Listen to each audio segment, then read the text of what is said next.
Di sebuah desa pesisir, hiduplah keluarga sederhana dengan 2 anak perempuan.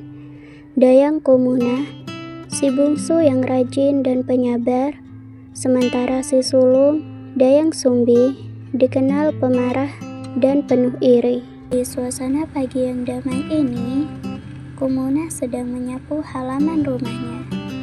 Tiba-tiba, Kumunah, tolong ambil air ke sumur ya nak. Baik ibu, sekalian saya jemur pakaian juga ya.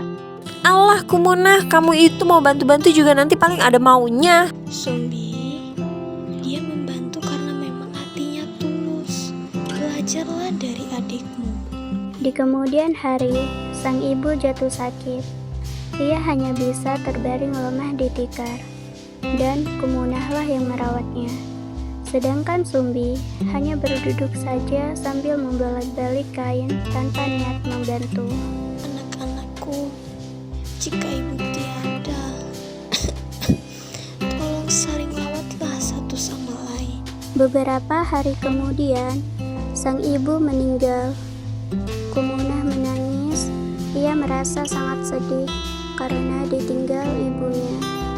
Tapi di lain sisi, Sumbi tetap cuek, seolah tak peduli akan hal itu. Beberapa hari setelah itu, suasana di desa sangatlah ramai sekali. Penduduk bersiap untuk menyambut rombongan dari kerajaan.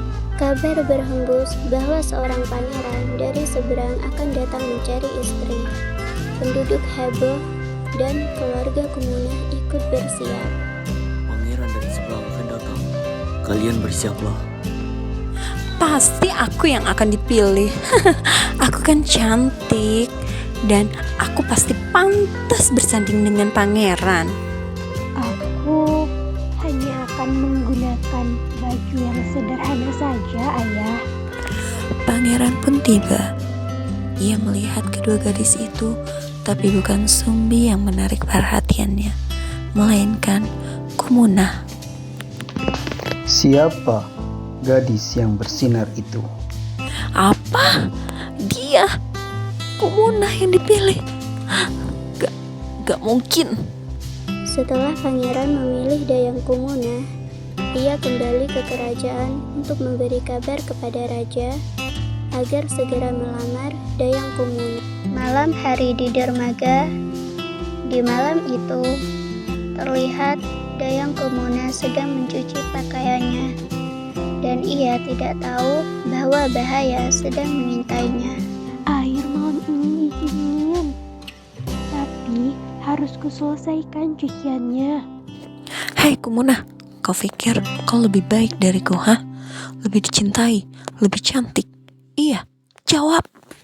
Kak, tolong jangan bicara seperti itu. Kau tahu, kau tidak pantas bahagia Kumunah. Kau tidak layak dengan semua ini.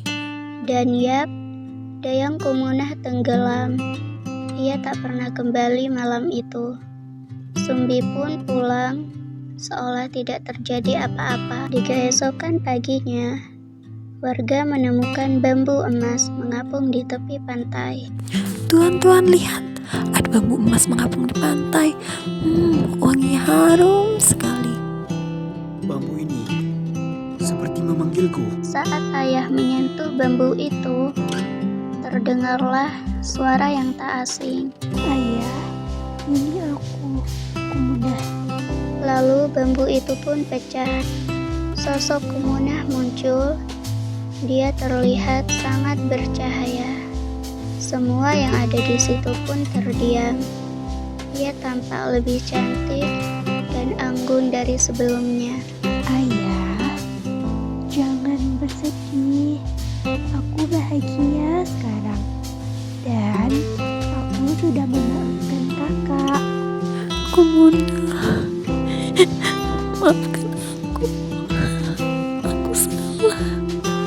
Iya kakak, aku sudah memaafkanmu. Ayah, Kumunah pergi ya. Perlahan-lahan, tubuh Kumunah memudar menjadi cahaya.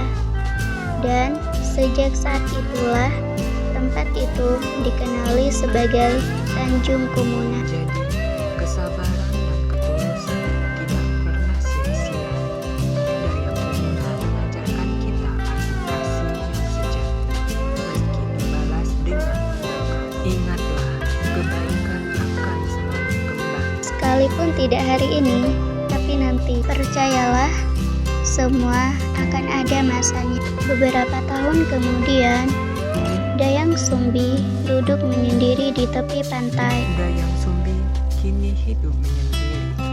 Ia sering duduk di tepi pantai, menatap laut dalam diam. Kumunah adikku, setiap ombak ini mengingatkanku padamu. Sekarang, aku hidup dalam penyesalan. Tapi aku ingin kau tahu, Kumunah, aku tidak lagi merasa iri.